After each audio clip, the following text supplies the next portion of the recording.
बहुत समय पहले की बात है।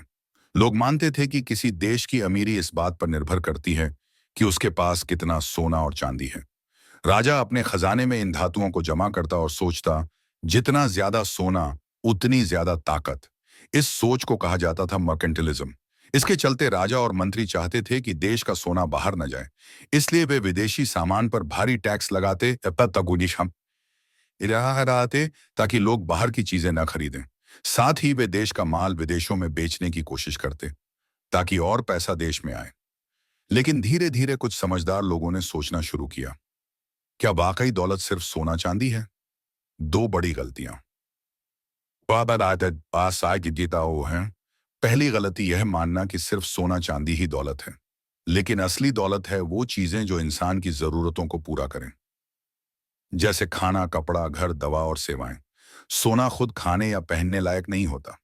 दो दूसरी गलती यह सोचना कि एक देश तभी अमीर बनेगा जब दूसरे गरीब हो जाएं। सच्चाई यह है कि जब देश आपस में सामान और सेवाओं का आदान प्रदान करते हैं, आते हैं या नहीं, तो दोनों को फायदा होता है। तो असली दौलत क्या है? असल में दौलत है उत्पादन, यानी वो चीजें और सेवाएं जो लोग बनाते हैं। मान लीजिए एक पिन बनाने की फैक्ट्री है। मजदूर पिन बनाता है, मालिक पिन बेचता है, जमीन का मालिक किराया लेता है।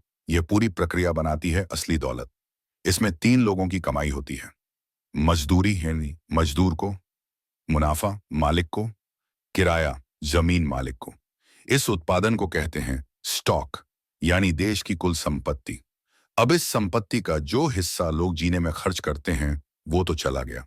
जो बचता है और फिर से काम में आता है, जैसे मशीनें या कच्चा माल, वही कहलाता है कैपिटल, पूंजी। देश की असली ताकत ना तो सोने के सिक्कों में है, ना ही खजाने में बंद धातुओं में। असल ताकत है लोगों की मेहनत, उनका ज्ञान और चीजें बनाने की क्षमता।